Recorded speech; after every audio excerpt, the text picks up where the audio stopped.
Dundee, Scotland, December 28, 2022. The wind howled off the Firth of Tay like a banshee in mourning, whipping sleet against the windows of my old Volvo as I drove along the waterfront. It was just past 7 p.m., and the city lights blurred into streaks through the rain-smeared glass. I'd been working late at the university library, archiving old documents for a history project. Ironic, now that I think about it. The streets were nearly empty. Most folks were hunkered down for the holidays, nursing hangovers from Christmas or prepping for Hogmanay. Me? I was just trying to get home to my flat in Brodie Ferry, a quiet suburb across the bridge.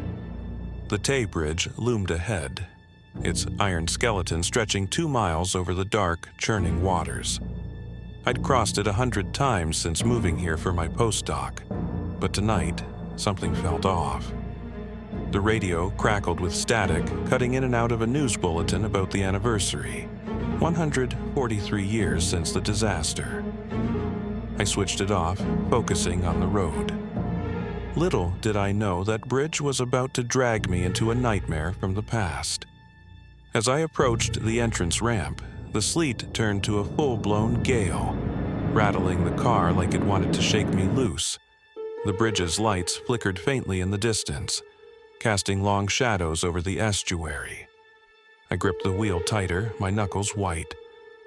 Ordinary night, I told myself, just another stormy crossing.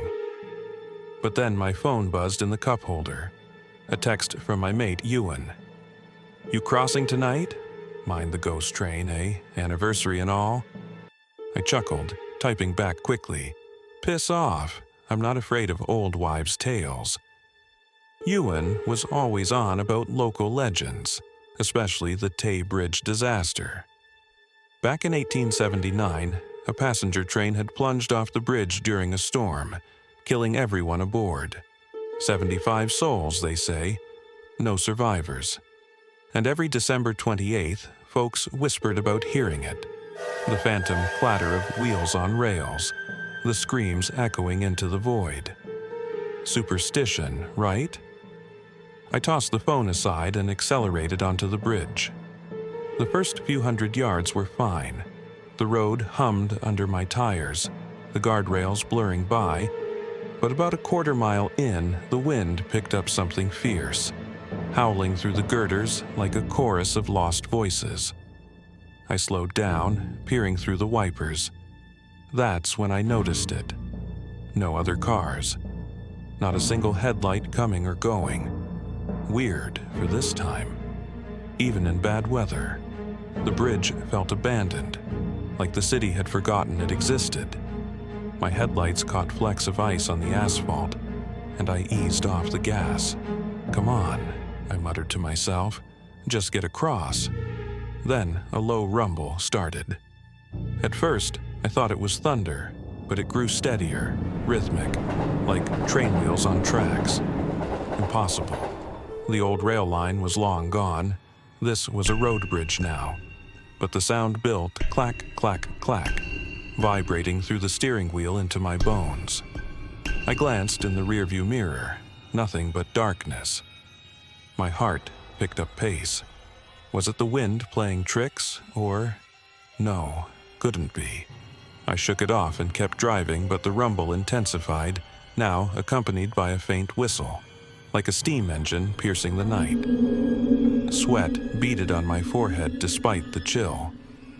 Up ahead, the bridge's midpoint arched slightly, and as I crested it, the sound exploded into clarity. The unmistakable roar of a locomotive barreling toward me. But from where? There were no tracks anymore. Panic clawed at my throat. I slammed on the brakes, skidding to a halt. The car fishtailed on the slick road, stopping sideways across the lane. I killed the engine, listening. The clattering was everywhere now, echoing off the water below. And then voices, muffled at first, like whispers carried on the wind. Laughter? No, screams. Distant, agonized cries that twisted my gut. I rolled down the window, the sleet stinging my face. "Hello?" I shouted, my voice swallowed by the gale. Silence for a beat. Then the whistle blasted again, so close it rattled my teeth. What the hell was happening? I fumbled for my phone, dialing Ewan. It rang once, twice, then cut to static. Bloody signal, I cursed. The bridge lights dimmed suddenly, plunging the span into near blackness.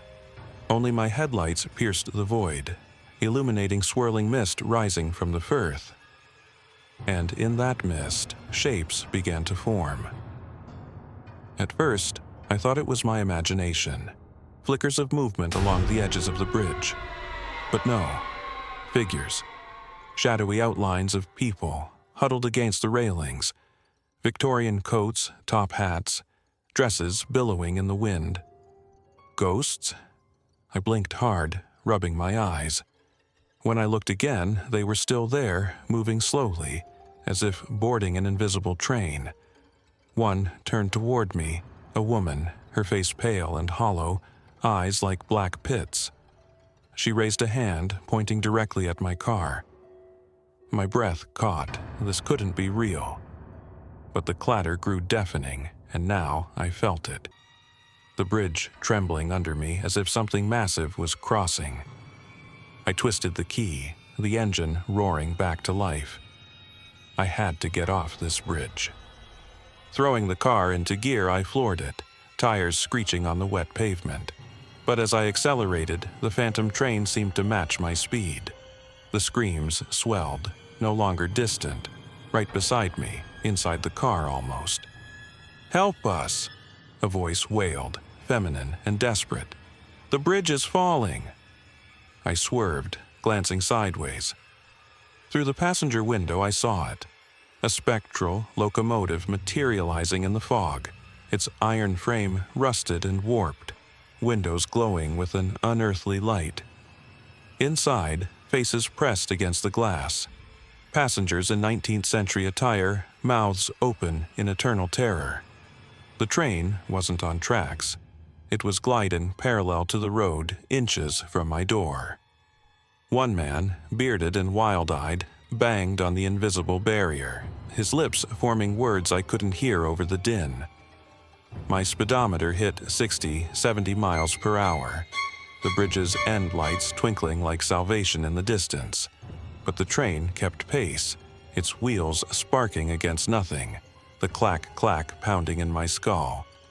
Suddenly, a gust of wind slammed into me, and the car hydroplaned, spinning toward the guardrail. I fought the wheel, heart hammering.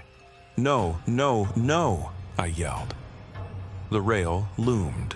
Beyond it, the black drop to the firth, hundreds of feet down. At the last second I corrected, straightening out. But in that moment, the phantom engine surged ahead, crossing my path like a barrier of smoke and steel. I braked hard, stopping mere feet from where it hovered. The air grew frigid, my breath fogging the windshield.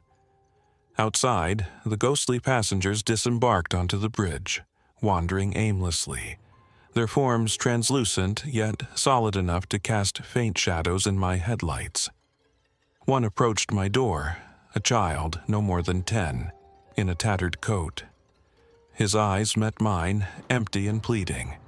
"Sir," he whispered, voice echoing unnaturally. "The storm, it's taking us." I froze, hand on the door handle. Part of me wanted to bolt, but another, curiosity or madness, held me there. "What do you want?" I croaked.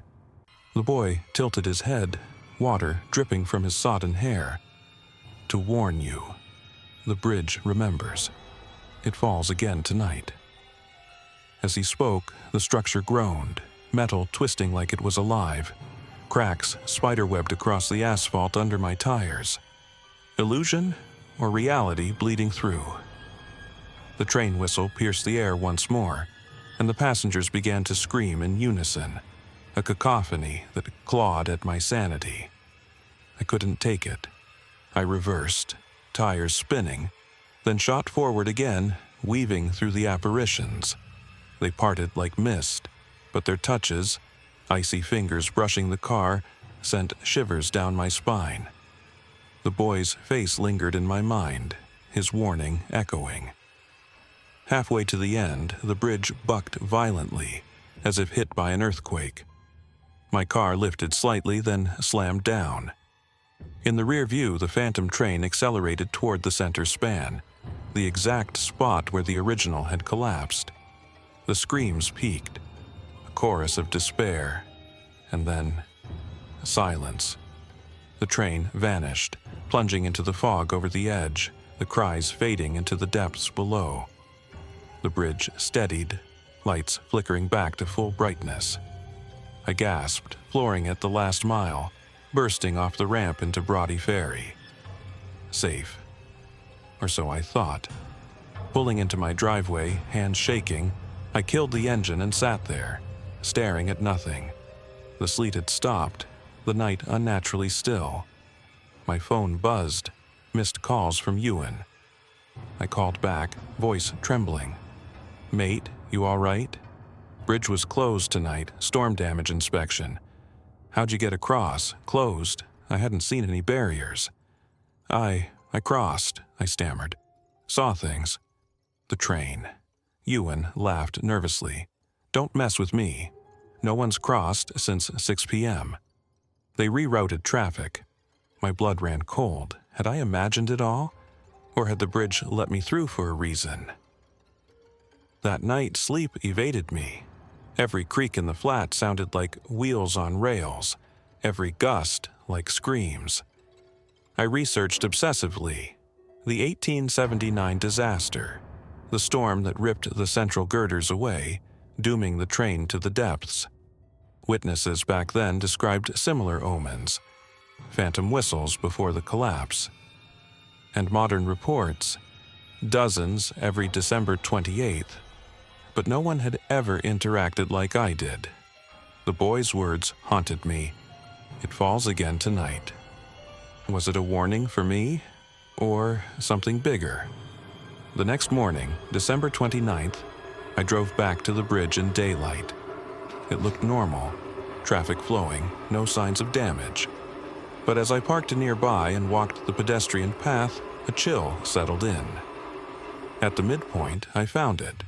A fresh crack in the railing, metal bent as if struck by immense force. No reports of accidents. Coincidence? I didn't think so. I confided in Ewan over pints that evening. "You think I'm mad?" I asked. He set his glass down, face serious. "Nah, my gran saw it once in '89, changed her. Said the dead don't rest easy here, they relive it, pulling the living in." He paused. "Maybe they chose you to remember." Weeks turned to months, but the experience clung like fog on the firth. I quit the university gig, couldn't focus on history when it was chasing me.